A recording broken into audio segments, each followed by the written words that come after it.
Bonjour à tous et bienvenue dans cette nouvelle vidéo où je vais vous présenter comment finaliser le paramétrage de GLPI 10, puis le connecter à un annuaire LDAP Active Directory sous Windows Server 2019, et enfin terminer par un déploiement de l'agent d'inventaire par stratégie de groupe. Alors pour la première étape, je vais me connecter directement à mon serveur GLPI en ouvrant une page web. Je vais simplement faire localhost/glpi. Je vais pouvoir me connecter à l'interface GLPI qu'on a paramétré dans la dernière vidéo. Par défaut, l'identifiant c'est GLPI et le mot de passe GLPI. Bien évidemment, on va devoir le changer. On voit d'ailleurs qu'on a l'alerte, pour des raisons de sécurité, veuillez changer le mot de passe par défaut pour les utilisateurs GLPI, Post-Only, Tech et Normal, ce sont les utilisateurs créés par défaut. On va aller voir ça ensemble. Et on nous demande également par défaut de supprimer le fichier d'installation. Parce que si le fichier d'installation est présent, on pourrait tout simplement relancer l'installation alors qu'elle est déjà faite, donc faire planter le serveur à distance. Alors pour déjà supprimer le fichier d'installation, je vous invite à démarrer un terminal et simplement passer en mode root, donc vous tapez SU et votre mot de passe, et là vous allez taper la commande suivante. RM pour remove, -F pour force, et là on va simplement mettre le chemin vers le fichier d'installation. Donc par défaut, le site, si vous vous souvenez, il était dans var www, html, glpi, et après on nous demande de supprimer install.php. Je vous la mettrai en description la commande. Vous faites entrer, et normalement là, si on réactualise, le fichier sera bien supprimé côté glpi. Donc on peut fermer l'invite de commande. Et réactualiser, on voit que l'alerte a disparu pour la suppression du fichier d'installation.php. Maintenant, on va encore aller modifier l'utilisateur, on peut simplement cliquer dessus. Et là, on va retrouver du coup les différents utilisateurs, mais je vais changer de serveur, je vais me connecter directement depuis mon serveur Active Directory pour qu'on voie mieux la présentation du site internet. Et ça nous servira de toute façon pour la suite, c'est-à-dire pour la connexion avec Active Directory et pour le déploiement par stratégie de groupe. Alors, je vais fermer ici, sachant que là, pour des raisons de simplicité et pour de la découverte, je vous ai fait faire ça via un Debian avec interface graphique, mais bien évidemment, l'idéal, ça reste d'installer ça sous un Debian en ligne de commande pour faire des économies de performance. C'est pour ça que de toute manière, vous finirez par paramétrer votre GLPI depuis un autre serveur ou une autre machine. Alors voilà, je suis revenu sur mon serveur Active Directory. De là, je vais pouvoir manager mon serveur GLPI parce que je suis dans le même réseau. Et pour faire ça, je vais devoir ouvrir un navigateur web et taper l'adresse de mon serveur GLPI. Donc moi, c'est 192.168.10.11. Donc vous tapez la vôtre, /GLPI. Par contre, ça, on peut considérer que c'est pas forcément hyper pratique, surtout à terme quand on va demander la connexion à nos utilisateurs, par exemple, pour qu'ils mettent des tickets ou des demandes d'assistance via GLPI. Alors la première étape, de mon point de vue, pour correctement paramétrer son GLPI, ça va être de créer un nom DNS pour que les gens n'aient pas besoin de taper l'adresse IP à la main. Alors pour faire ça, vu qu'on a un serveur DNS en local, je vous invite à aller dans les outils d'administration, DNS, juste ici, et là sur votre zone locale, on va pouvoir créer tout simplement un nouvel hôte qu'on va appeler GLPI et on va pouvoir lui donner l'adresse IP de notre serveur. Alors à quoi ça va servir? Tout simplement n'importe qui du domaine qui va taper GLPI dans un navigateur web aura accès à notre serveur GLPI. On va faire l'essai tout de suite. Si je tape http://glpi/glpi, je retrouve bien l'accès à ma page. Alors, vous pouvez mettre autre chose si vous voulez que GLPI, c'est vous qui voyez selon vos besoins. Alors pour se connecter, toujours comme avant, GLPI en identifiant GLPI en mot de passe. Chose qu'on va maintenant aller changer. Donc on va simplement cliquer directement ici sur l'alerte, sur l'utilisateur, et là on va retrouver l'utilisateur GLPI, et là on va changer le mot de passe. Alors là vous mettez un mot de passe sécurisé, puisque c'est le mot de passe super administrateur. Bon, on est en labo de test encore une fois, donc mettez surtout un mot de passe que vous pouvez retrouver. Et si je reviens ici sur l'ensemble des utilisateurs juste en haut, je vais pouvoir retrouver les différents utilisateurs qui ont été cités un peu plus tôt, pour lesquels il faut changer le mot de passe. Alors, soit vous changez le mot de passe de tous ces utilisateurs, soit si vous vous en servez pas, par défaut, l'utilisateur normal, post-only et tech, vous pouvez simplement les cocher et faire action, et mettre à la corbeille. Une fois que c'est terminé, si je retourne à la page d'accueil de GLPI, normalement je n'ai plus d'alerte. Donc là, la première étape de configuration est réalisée. On a fait les petites modifications de sécurité et créé un nom DNS qui nous permet de nous connecter facilement à notre serveur GLPI. Deuxième étape, le but est que nos utilisateurs d'Active Directory, de l'annuaire LDAP, puissent se connecter à GLPI. Ça évitera de recréer l'ensemble des utilisateurs du domaine. Si vous avez tout un réseau à gérer, vous n'avez pas forcément envie de recréer tous vos utilisateurs. Alors ça va se faire assez facilement. On va aller dans Configuration, Authentification, et là on va retrouver le menu annuaire LDAP. Et là on va faire tout simplement en haut Ajouter.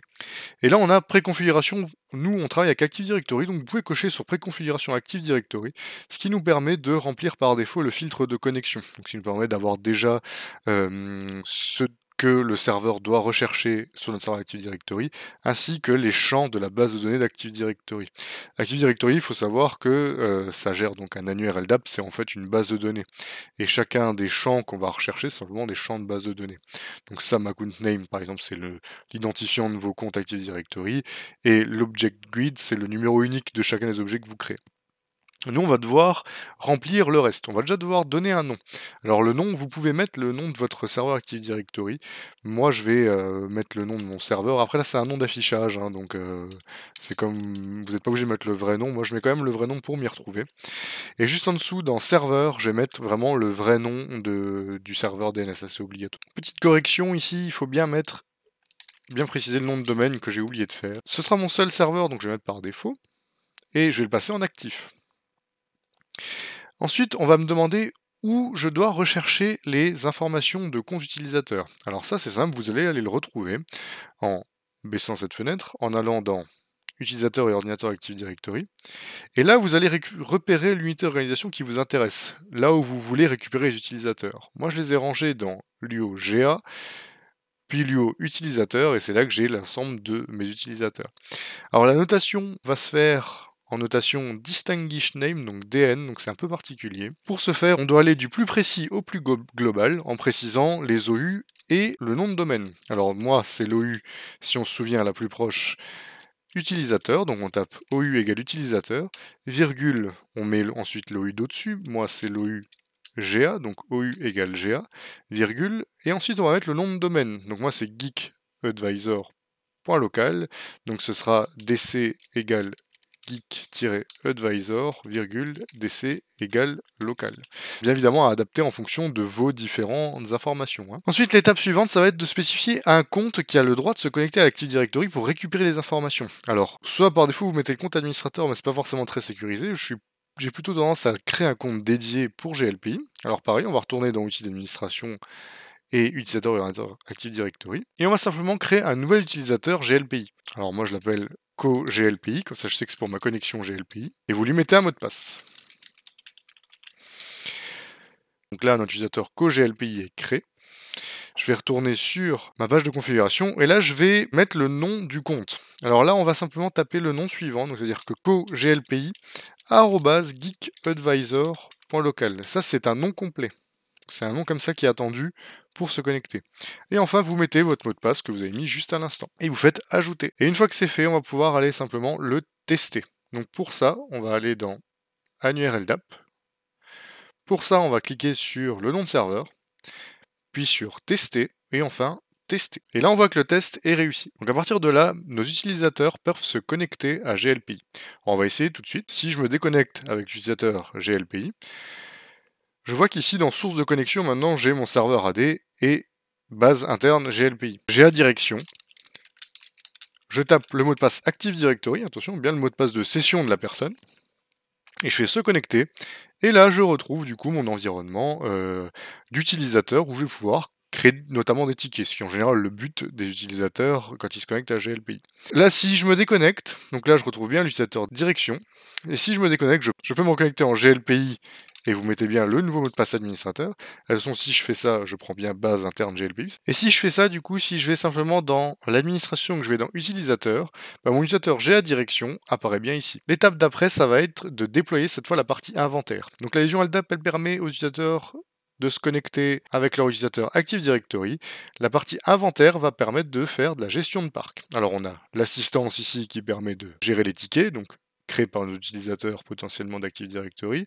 La gestion de parc, elle, va nous permettre de faire remonter l'ensemble de nos ordinateurs pour pouvoir les inventorier et avoir les informations les plus précises de nos différents ordinateurs. Alors pour pouvoir paramétrer l'inventaire, il va falloir qu'on déploie un agent sur nos différentes machines.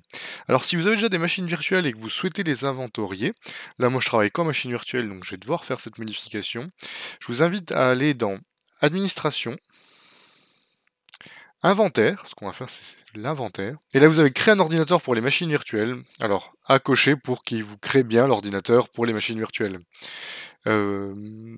Faudra pas oublier aussi de cocher activer l'inventaire juste ici.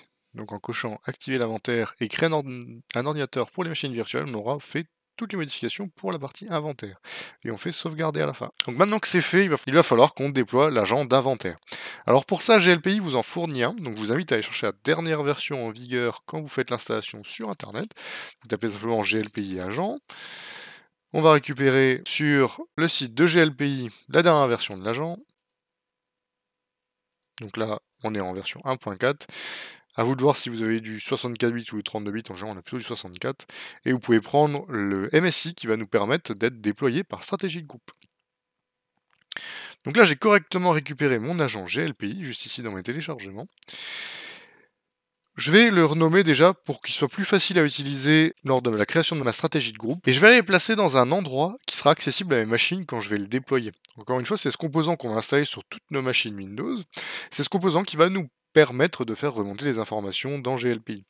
Alors, un des endroits qui est accessible par toutes les machines par défaut, c'est un répertoire de partage créé par Active Directory qui s'appelle sysvol. Alors pour y accéder, vous pouvez ouvrir une invite de commande, faire anti/, vous tapez votre nom de domaine, que ça peu importe sur quel serveur vous vous trouvez, vous y aurez accès, et vous tapez sysvol ensuite. Vous voyez, ça me l'est proposé.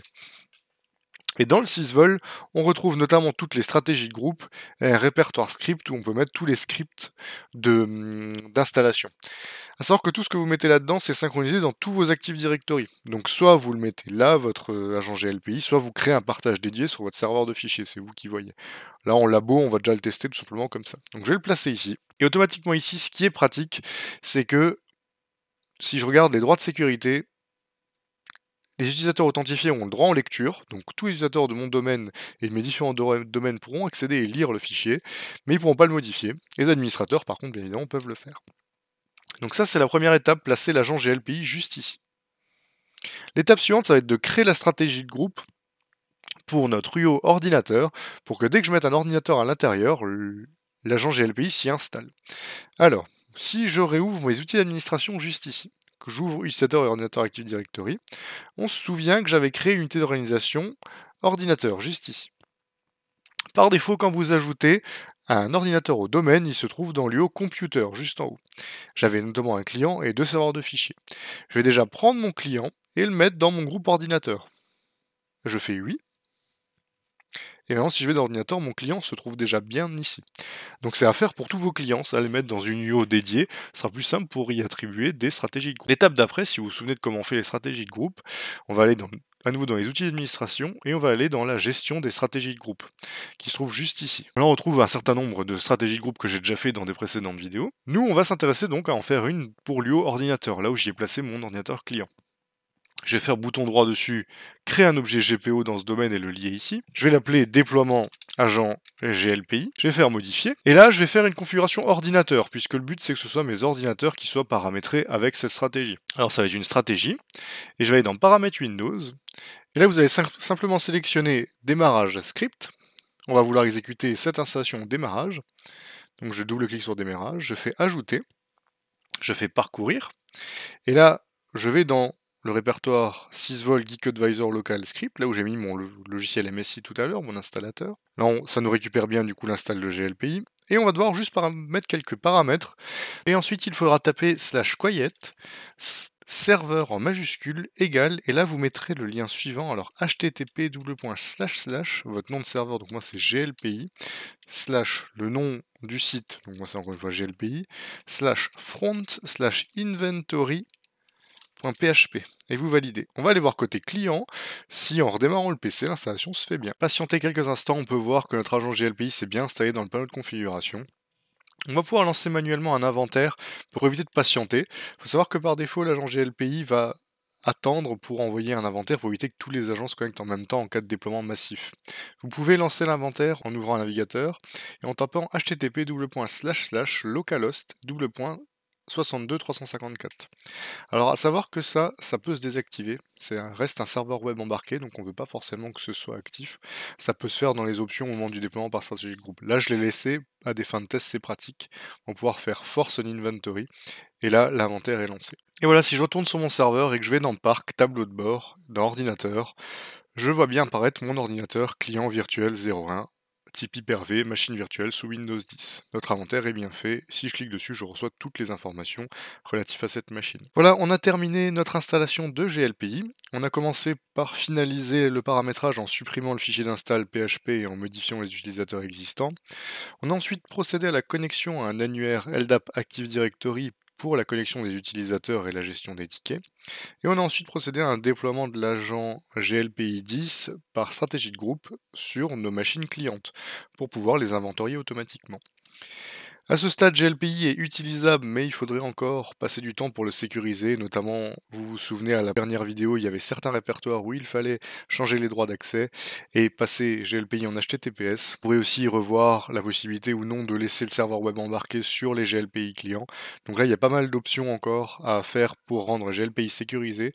Je n'aborderai pas ça tout de suite dans mes vidéos, mais bien évidemment, si vous mettez ça en production, il faudra y procéder. Le but de ces vidéos était déjà de vous montrer la partie technique et fonctionnelle de GLPI pour que vous puissiez utiliser certaines de ses fonctionnalités, notamment d'assistance et d'inventaire. N'hésitez pas à me suivre si vous voulez voir les prochaines vidéos où je vous présenterai d'autres fonctionnalités et d'administration réseau et d'administration système. Je vous souhaite à tous une bonne journée et à bientôt.